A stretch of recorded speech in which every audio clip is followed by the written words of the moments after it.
नमस्कार, thank you.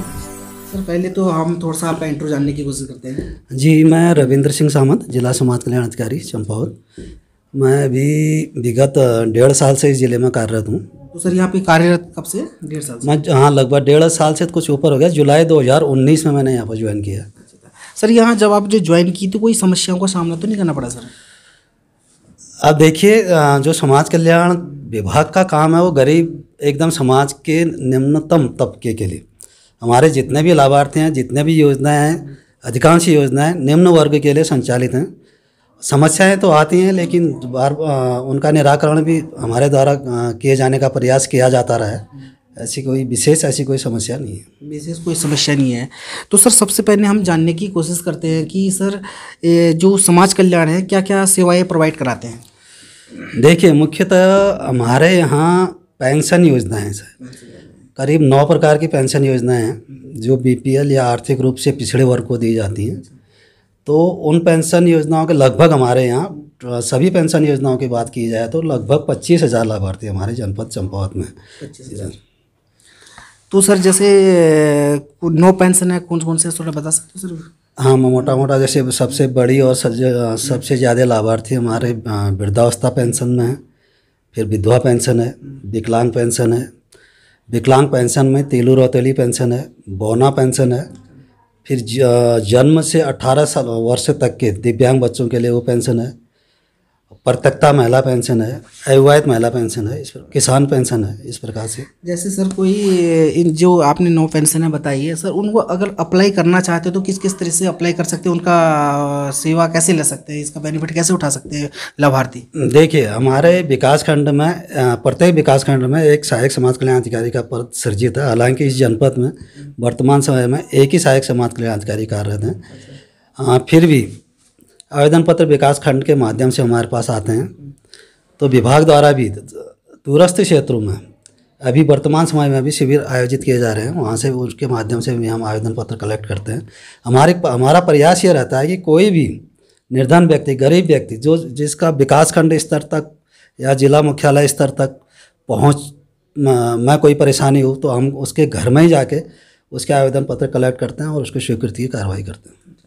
तो sir जैसे मैं एक उदाहरण ले लेता हूँ। जैसे किसी दिव्यांग है, दिव्यांग के लिए क्या क्या फॉर्मेलिटी पूरी करनी पड़ती है जैसे उसे अप्लाई करना हो तो एक मूल रूप से? हाँ जी, दिव्यांग पेंशनर के लिए एक आवेदन फॉर्मेट होता है, आवेदन पत्र होता है। उसमें सिंपल सा है, बहुत ज़्यादा फॉर्मेलिटीज़ नहीं है। आवेदन पत्र में एक फ़ोटो चस्पा करना होता है। फिर उसके बाद ग्राम पंचायत का एक प्रस्ताव, ग्राम पंचायत का प्रस्ताव बहुत ज़रूरी है कि ये इस दिव्यांग पेंशन के लिए पात्र है, योग्य है। तो एक प्रस्ताव की कॉपी हमको दे देते हैं, परिवार रजिस्टर की नकल और दिव्यांग प्रमाण पत्र वो होना आवश्यक है जो सीएमओ स्तर से निर्गत हुआ हो। यानी कि जो सर्टिफिकेट है, हैंडीकैप सर्टिफिकेट वो सीएमओ स्तर से निर्गत होना चाहिए। दिव्यांग पेंशन में 40% या उससे अधिक की दिव्यांगता उसकी होनी अनिवार्य है। उसके अलावा परिवार रजिस्टर से, आधार कार्ड से, इनकम सर्टिफिकेट ये बहुत महत्वपूर्ण दस्तावेज है। हाँ, क्योंकि आय प्रमाण पत्र, क्योंकि 4,000 रुपया मासिक आय तक या बीपीएल परिवार का वही व्यक्ति दिव्यांग पेंशन हेतु पात्र है। तो सर ये अभी फिलहाल 24,000 बता रहे हो? जी, 25,000 जो बहुत निर्धन व्यक्ति हैं उनको सहयोग कर रही है। सर मैंने बहुत सारी समस्याएं को मैंने न्यूज़पेपर में या कई सारी चीज़ें सुनी है क्योंकि जो समाज कल्याण है यहाँ स्टाफ की कमी है सर। जी, ये वर्तमान समय में ये दिक्कत है कि संज्ञान में लाना चाहूँगा कि वास्तव में दिक्कत है। आप कर रहे हैं जो भी हमारे पास संसाधन है उन संसाधनों का उपयोग करके प्रयास कर रहे हैं कि काम छूटे ना। और क्योंकि हमारा पहले ही बताया जैसे गरीब लोगों से संबंधित काम है तो हम समय से उनको मतलब लाभान्वित करने की कार्रवाई कर रहे हैं। तो सर नियम क्या कहता है? जैसे हर ब्लॉक में एक समाज कल्याण ऑफिस होना चाहिए था, ये है नियम तो ये नहीं है। हर विकास खंड में एक सहायक समाज कल्याण अधिकारी का पद सृजित है। विकास खंड अधिकारी का पद है, प्रधान सहायक का पद है, वरिष्ठ सहायक का पद है और अकाउंटेंट का पद है। और ये अभी रिक्त पड़े हैं क्या? ये वर्तमान समय में रिक्त हैं। मैं सरकार से कहना चाहूँगा कि जो समाज कल्याण के इन पदों को जल्द से जल्द पूरे किया जाए और जितने भी 25,000 लाभार्थी ले रहे हैं। और मैं जानना चाह रहा था, अभी एक अपडेट और आया था कि जो 3 महीने में सैलरी मिलती थी वो पर महीने मिलेगी सर? अभी शासन के प्रस्तावित है ये कार्य को तो संभवतः अप्रैल 2021 से ये कार्रवाई अगर शासन से जैसे भी दिशा निर्देश होंगे उस अनुसार कार्रवाई की जाएगी। शासन से अभी निर्देश नहीं है कि ये तुम पर महीने सैलरी डालोगे, क्योंकि उसके लिए स्टाफ की जरूरत पड़ेगी। अच्छा, तो सर सबसे पहले अभी फिलहाल मैं जानना चाह रहा हूँ सर, ये कि गौरा कन्या योजना की जो 2017-18 की, हाँ 17-18, इसमें लोग बागों की एक समस्या बहुत रहती है, बहुत हाईटेक हुई है, पूरे डिस्ट्रिक्ट में बोल हाईटेक है, तो ये किस कारणवश उनको पैसा प्रोवाइड नहीं कर पाए? जी हाँ, ये आपने ये सवाल हमारे पास बार बार आता है।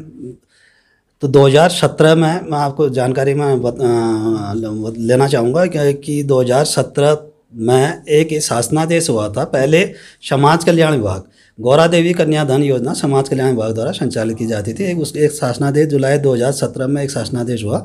उसमें ये हुआ था कि गौरा देवी कन्या धन योजना जो समाज कल्याण संचालित करता है, और एक नंदा देवी कन्या धन जो बाल विकास विभाग संचालित, उन दोनों को मर्ज कर दिया था। तो लेकिन उस वर्ष की आवेदन पत्र हालांकि समाज कल्याण विभाग ने उस एकत्र किए हैं, अभी भी हमारे पास आवेदन पत्र हैं, लेकिन उस वर्ष की तो जो धनराशि जो छात्राओं को जो बांटना दिया जाना था वो न समाज कल्याण विभाग को उपलब्ध हो पाई, न बाल विकास विभाग को उपलब्ध हो पाई। अच्छा, जब भी वो धनराशि उपलब्ध होगी तो हम बांटने, यानी कि इस पे कार्रवाई चल रही है। जी जी जी, शासन स्तर पर। लमसम आपके आइडिया से कब तक मिल सकता हूँ? अभी शासन स्तर का मामला है, नीतिगत मामला है, पत्राचार किया जाता है, बार बार किया गया है। इसमें संभवतः मैं सोचता हूँ कि जल्दी उनको इसका लाभ मिल जाएगा। तो भारतीय हैं जो दिव्यांग लोग हैं या फिर जो भी वृद्धा पेंशन ले रहे हो, कुछ खास संदेश क्या देना चाहते हैं सारे लोग?